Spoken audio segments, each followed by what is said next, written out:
ایک چھوٹے سے گاؤں میں دو دوست نمی اور ریا رہتی تھی۔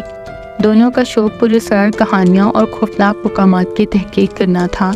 ایک رات گاؤں کے بزرگوں نے انہیں ایک کہانی سنائی کہ چاندنی راتوں میں ایک پراسرار بھوت گاؤں کے کنارے والے جنگل میں بھٹکتا ہے اور جو بھی وہاں رات گزارتا ہے وہ وہاں سے واپس نہیں آتا۔ نمی اور ریا نے فیصلہ کیا کہ وہ بھوت کی حقیقت جاننے کے لیے جنگل میں جائیں گی۔ وہ چاندنی رات کا انتخاب کرتی ہیں اور جنگل کی طرف روانہ ہو جاتی ہیں۔ جنگل میں داخل ہوتے ہی انہوں نے محسوس کیا کہ ہوا میں عجیب سی سنسناہٹ ہے اور درختوں کی سایہ شاخیں خوفناک نظر آ رہی ہیں۔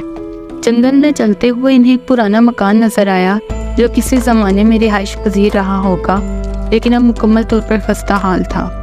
نمی نے کہا، یہی وہ جگہ ہے جہاں ہمیں جانا ہے۔ ریا نے تھوڑا سا ڈرتے ہوئے کہا، لیکن ہمیں بہت احتیاط سے کام لینا ہوگا۔ دونوں نے مکان کے اندر قدم رکھا اور جیسے ہی وہ داخل ہوئی دروازہ خود بخود بند ہو گیا۔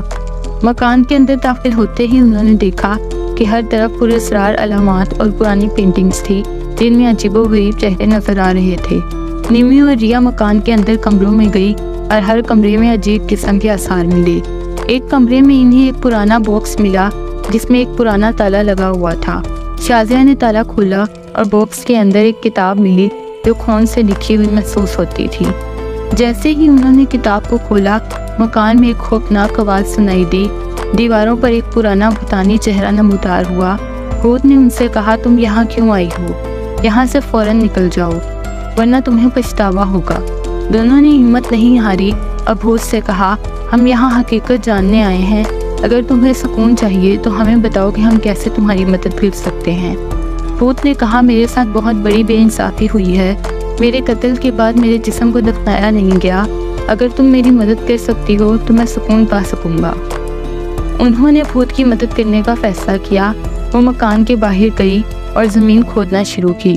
انہوں نے ایک پرانا کفن پایا جس میں بھوت کے باقیات دفن تھی۔ انہوں نے کفن کو صحیح طریقے سے دفن کرنے کے بعد بھوت کی روح کو سکون دیا۔ جیسے ہی بھوت کو سکون ملا، مکان میں ایک خوشگوار روشنی پھیل گئی۔ اس کے بعد مکان سے باہر نکل کر انہوں نے گاؤں واپس جانے کا فیصلہ کیا۔ گاؤں واپس پہنچ کر میوں نے سب کو بتایا کہ کیسے انہوں نے بھوت کی روح کو سکون دیا اور پراسرار واقعے کا حل نکالا۔ گاؤں والے ان کی بہادری اور ہمدردی کو سراہتے ہیں اور اس کہانی کو اپنی یادگار میں شامل کر لیتے ہیں۔